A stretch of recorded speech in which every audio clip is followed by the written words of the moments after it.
Oke, di materi sebelumnya sudah saya jelaskan bagaimana kita cara mengecek eh, bekerja atau tidaknya CPU atau RAM menggunakan FlashArbox. Dan apabila muncul pesan error, first boot error, seperti itu berarti itu sudah menandakan bahwa CPU-nya tidak bekerja. Di awal tadi sudah saya jelaskan bahwa apabila RAM tidak bekerja berarti banyak sekali kemungkinan-kemungkinan eh, komponen yang bermasalahnya. Di sini kita akan melakukan pengukuran konsumsi arus ya dengan cara mengukur nilai ampere. Tujuannya untuk melokalisir permasalahan, untuk menentukan di mana letak permasalahannya gitu. Memang pada umumnya teknisi menggunakan ampere meter ini hanya untuk mendeteksi apakah handphone ini ngesot atau tidak. Rata-rata mereka tidak pernah memperdulikan berapa nilai ampernya. Padahal ampere meter ini merupakan alat yang paling, saya katakan alat utama ya untuk melokalisir langkah awal yang dapat mengefisiensikan penyelesaian masalah. Karena seperti yang kita sepakati bahwa pola kerja ponsel ini tentunya mempunyai urutan yang sistematis. Setiap urutan ini akan mempunyai konsumsi arus yang berbeda. Kita dapat mengetahui di mana letak permasalahannya pada nilai konsumsi arusnya. Sehingga Anda dapat dengan mudah untuk menentukan langkah kerja apa yang perlu Anda lakukan. Area mana yang perlu Anda prioritaskan tanpa harus mengukur semua syarat kerjanya satu persatu Anda ukur. Oke. Nanti Anda dapat membeli power supply ini, entah itu yang mau beli yang digital seperti ini, monggo. Mau beli yang analog, monggo. Toh cara penggunaannya podo wae ya. Orang Jawa bilang podo wae. Sama sami mawon, sama saja. Hanya saja yang membedakan ini kan pakai jarum. Kalau ini pakai angka. Itu saja yang membedakannya. Yang pasti kalau power supply satu garis kecil, ini berarti kalau satu garis berarti nilainya 10 mili ampere. Sorry yang ini ya. Kalau ada di 0,2 berarti nilainya 200 mili ampere. Kegedean, Pak. Jadi kita lebih baik menggunakan avometer ya. Pakai avometer nanti kita lihat jarumnya bergerak. Kita lihat berapa nilainya dari nilai yang ini.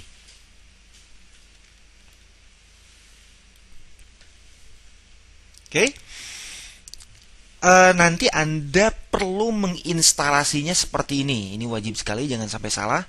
Biasanya kan kalau Anda menggunakan power supply untuk menyuplai mesin, biasanya kan yang hitam ini langsung nyolok ke sini. Yang merah ini juga kan langsung nyolok ke sini. Nah, ini enggak.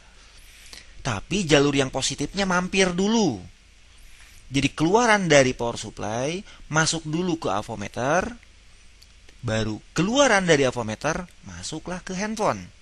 Jadi ini pemasangan jalur positifnya dipasang secara seri. Mampir dulu ke sini baru keluarannya sini. Ngomong-ngomong ini kebalik nggak sih?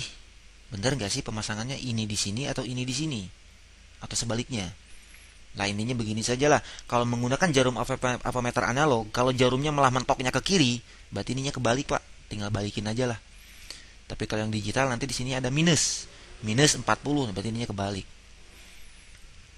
Oke, selanjutnya yang perlu Anda perhatikan yaitu settingan avometernya. Anda ya pastikan ada di 200 mA dan ininya ada pada DC ya. Karena nanti di avometer ini ada yang lambangnya seperti ini. Nah, ini untuk pengukuran arus AC ya. Karena tegangan baterai atau tegangan power supply ini adalah tegangan DC, jadi kita perlu mengaturnya di arus DC ya, 200 mA DC.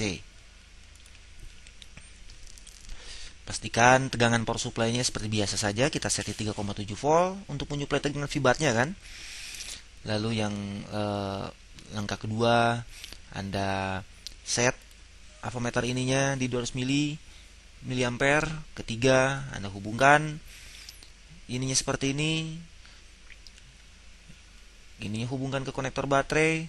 Tekan on off, lalu kita lihat berapa nilai ampernya. Ingat, on off-nya harus kita tekan dulu. Tekan on off-nya baru kita lihat. Jadi kalau misalkan muncul 0,40, berarti nilai ampernya adalah sebesar 40 miliampere. Nah, begitulah cara penggunaannya. Sudah saya sertakan video tutorial video bagaimana cara menginstalasi dan cara menggunakan ampere meter ini setelah video tutorial ini. Silakan Anda buka. Tapi yang pasti nantinya di saat mengukur ampere ini nanti akan muncul nilai yang berbeda-beda tentunya tergantung dari area permasalahannya. Di sini saya garis besari lagi ya, sekali lagi di sini saya garis besari potensi permasalahan. Jadi bukan berarti misalkan hasil pengukurannya 5 sampai 10 miliampere ya. Misalkan nilainya entah itu 6 miliampere, entah itu 8 miliampere. Itu berarti potensi permasalahannya ada pada area baseband regulator.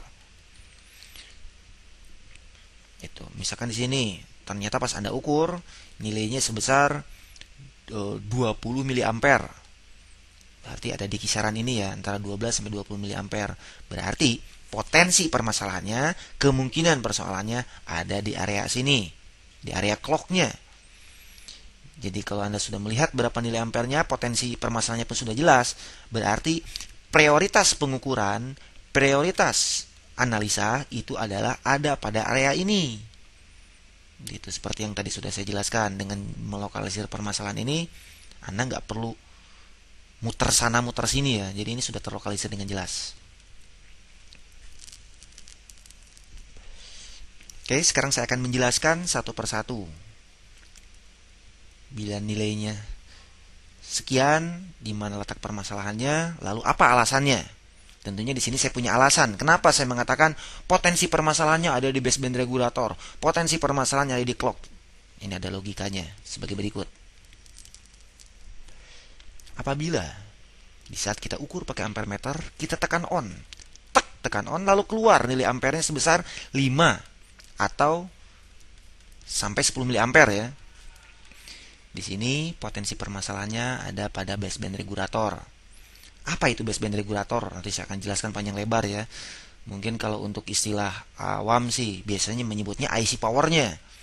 Karena IC power itulah yang menyuplai tegangan utama. Misalkan saja di sini ya kita lihat dari baseband LDO regulator ini dia mengeluarkan tegangan VIO.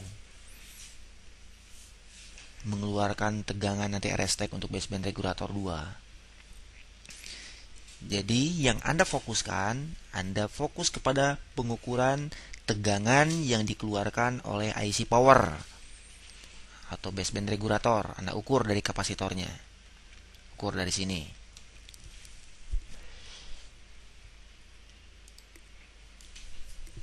Sebagai contoh seperti ini di handphone Nokia N82 ya ini. Karena IC power utamanya yang ini atau energy management satunya itu yang ini.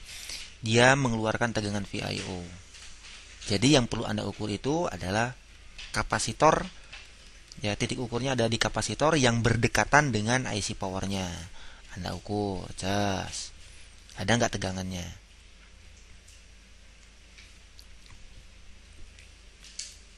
Tapi kalau misalkan nilai ampernya itu ternyata ada 15 miliampere atau di atasnya, Anda tidak perlu mengukur VIO. Kenapa tidak mengukur VIO? Jelas-jelas di sini ada konsumsi arusnya. Berarti rap ini sudah tersuplai tegangan. Nilai arus yang tadi muncul sebesar 15, entah itu 20, itu adalah arus listrik dari VIO yang keluar. Jadi kalau nilai ampernya 5 miliampere atau bahkan lebih di bawah ini, berarti tegangan VIO-nya nggak keluar, ukur VIO-nya. Makanya di sini, di contoh kedua, apabila hasil pengukurannya ini ada 12 sampai 20 miliampere, potensi permasalahannya ada di area clock. Jadi Anda tidak perlu mengukur baseband regulatornya, tidak perlu mengukur tegangan VIO-nya, Anda langsung saja ukur clock-nya. Apakah clock 384 ini keluar atau tidak? Karena CPU ini agar dapat bekerja, pertama dia membutuhkan tegangan kerja, yaitu butuh VIO. Yang kedua, dia membutuhkan clock juga. Gitu. Oke, sekarang bagaimana bila hasil pengukurannya ini 20 sampai 50 miliampere ya? 20